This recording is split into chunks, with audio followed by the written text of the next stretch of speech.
Today I want to talk about a sensitive topic.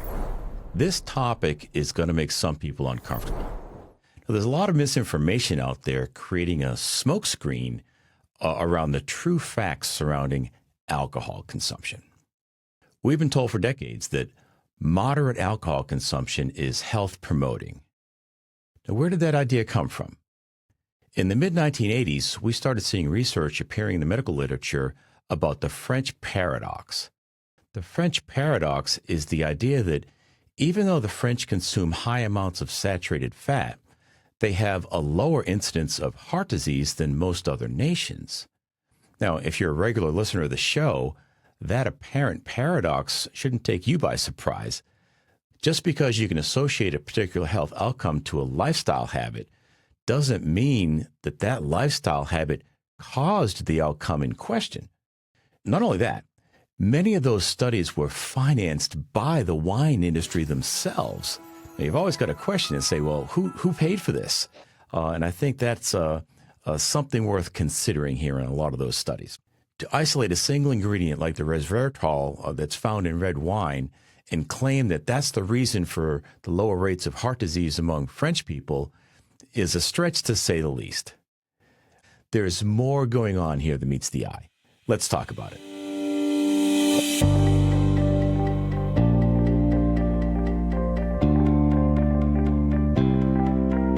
Welcome to the Christian Healthy Lifestyle Podcast, where I help you navigate natural health so you can stay out of the doctor's office, age gracefully, and live abundantly. I'm your host, David Sandstrom. If you expected to see a new episode last week and it wasn't there, that's because I shifted to posting episodes every other week. I know that's a disappointment for some people, but at the moment, my focus is on the Christian Healthy Lifestyle Community Membership Club. Now, inside the community, I post full versions of every podcast episode, and you'll have access to a growing library of online courses, as well as being a part of a community with like-minded believers. If you're finding value here, I think you'll really enjoy the community.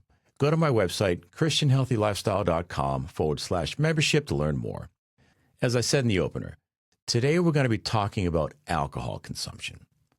One of the main reasons why this show exists is to help people discover and live the abundant life that Jesus promised us in John 10:10. Now, there's hardly an activity that I can think of that would serve to block or prevent us from living abundantly than excessive alcohol consumption. Now, you might be saying, but wait a minute, Dave. Jesus' first miracle was turning water into wine, and we know that we do see Jesus drinking wine on a number of instances in the Bible. In fact, Jesus was accused of being a drunk. Yes, that's true, but we've got to remember a couple of things here. The alcohol content of wine in Jesus' day was very low compared to today's wine. And a couple of thousand years ago, the gene pool that made up the human race was stronger than it is today. Adam and Eve were created with genetic perfection. But each generation after them experiences a slow degradation of that perfect genetic profile and the genetic expression that comes along with it. In other words, many of us today have genetic mutations that compromise our body's ability to process or detoxify from alcohol. Genetic mutations are called SNPs, which stands for single nucleotide polymorphism. According to a 2015 study published in the journal Biomedical Research International, there's a SNP that causes a defect in the enzyme activity of ALDH2 that leads to alterations in acetaldehyde metabolism that markedly reduce alcohol tolerance.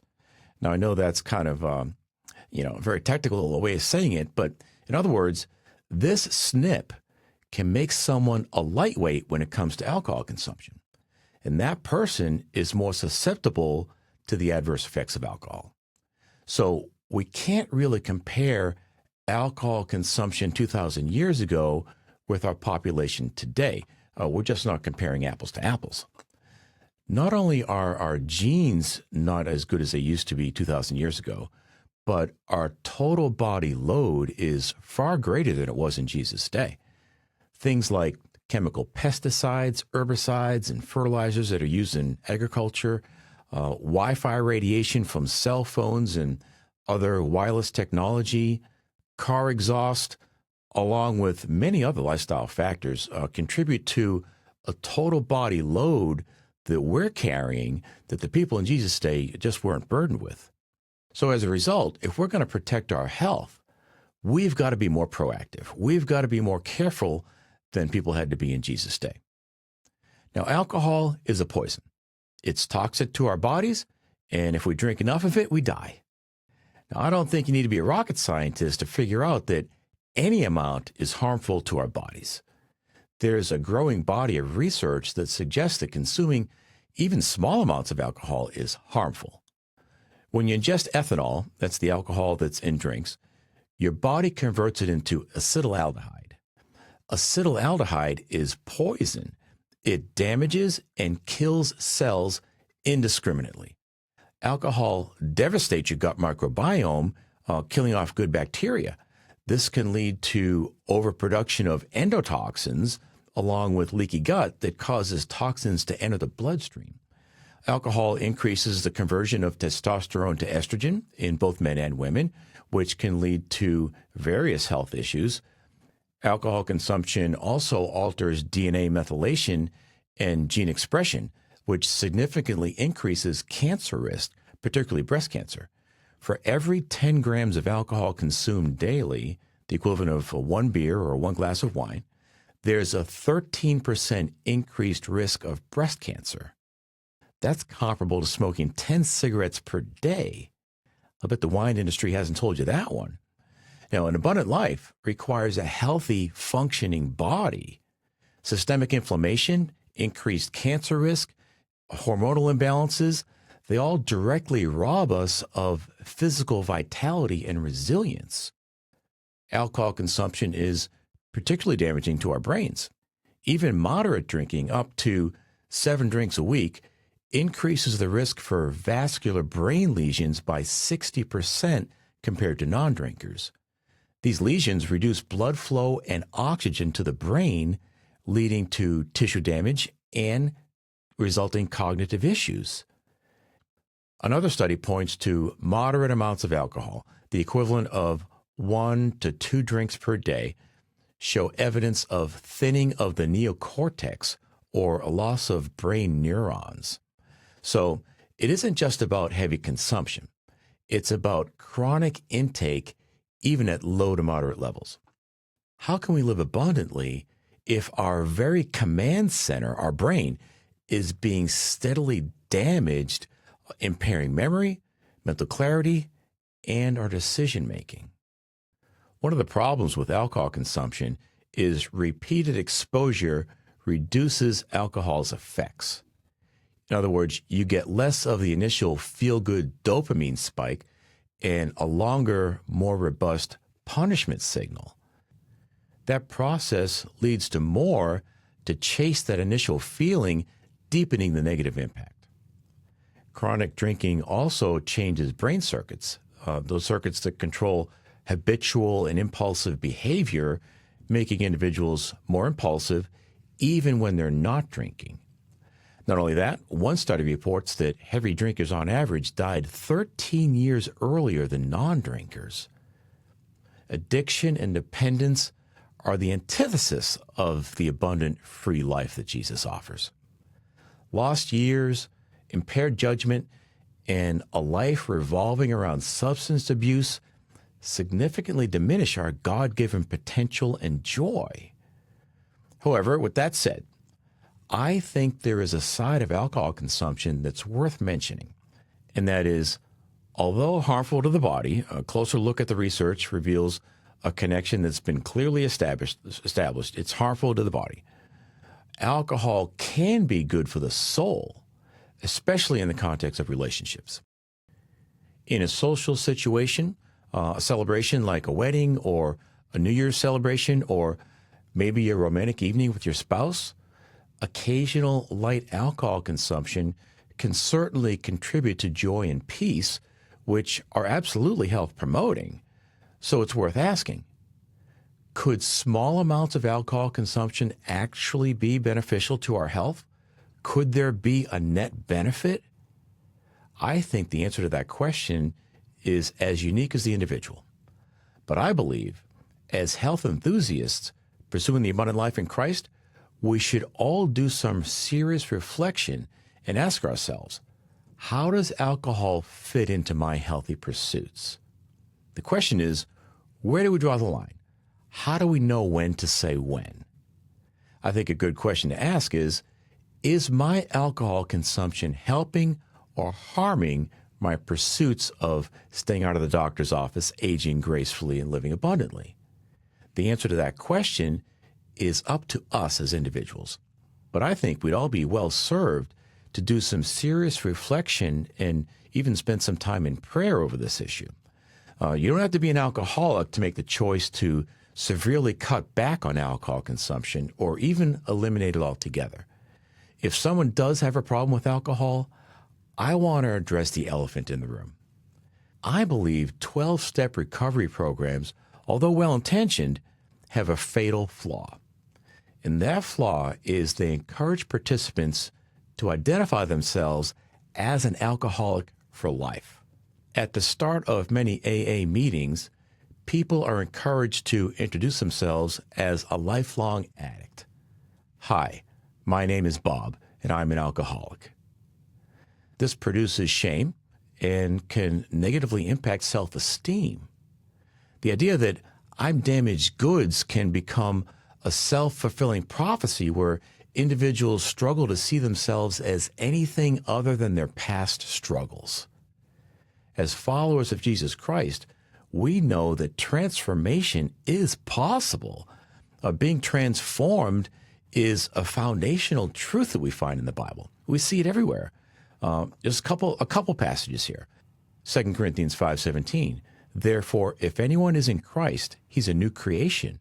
The old has passed away. Behold, the new has come. Or how about Ephesians 4:22 through 24? Put off concerning former conduct the old man which grows corrupt according to the deceitful lusts, and be renewed in the spirit of your mind, and that you put on the new man which was created according to God in true righteousness and holiness. So someone might be saying, well, yeah, Dave, that's true, but we still have that struggle with the flesh. Maybe the 12-step program is just being consistent with the idea that we will always struggle with our sin. Well, yes, that's true. That might be accurate, but God doesn't want to see us struggling forever. He wants to give us a change of heart. He wants to take our desire for unhealthy practices away. Ezekiel 36:26 says, I will give you a new heart and put a new spirit within you. I will take the heart of stone out of your flesh and give you a heart of flesh. And then in verse 29, and I will deliver you from all your uncleanness. And then we have a similar teaching in Philippians 4:13. I can do all things through Christ who strengthens me. I believe that the new life that Jesus offers us just flies in the face of traditional teaching in 12-step programs, that once an alcoholic, always an alcoholic. I reject that idea. Now, I've talked about this in previous episodes on mental toughness, and that is the idea of identity. The fastest way to lasting change is to change your identity. Stop identifying as an obese person. Stop identifying as a lazy person. Stop identifying with, well, though the genetic profile just runs in my family. Be the agent of change. Exercise your God-given free will and your agency to do things differently. Think of yourself not as the sum of your past poor choices, but as a totally new creation with a new identity, with agency and free will. Believing in the idea that once an alcoholic, always an alcoholic, will stunt your growth. The great Zig Ziglar was once asked, can the power of positive thinking alone make you successful in life? And his reply was, no, but it sure does help. I think the same thing applies here. Can someone overcome their alcoholism by being in a 12-step program and identifying themselves as an alcoholic for life? Yes, they can. But if they believe in transformation, if they believe that the past is behind them and they can embrace a new identity and therefore make better choices based on that new identity, I think the chances of avoiding a relapse and staying sober for life are greatly enhanced. So that's my thoughts on alcohol. Again, I think this is an individual thing. I encourage everyone to spend some time pondering this idea of cutting back on alcohol or maybe eliminating it altogether. Pray about it. If you think you have a problem, get some help. But I encourage you to be careful with the traditional help found in 12-step programs. You may want to seek out a Christian counselor that thinks differently. Now, I want to remind everyone that the full version of each episode is available inside my Christian Healthy Lifestyle community. If you're finding value here, you may enjoy becoming a part of the online community. Go to my website, christianhealthylifestyle.com/membership, and you can learn more. That's it for now. Thank you for listening. I appreciate you. Go out there and live abundantly. I'll talk with you next time. Be blessed.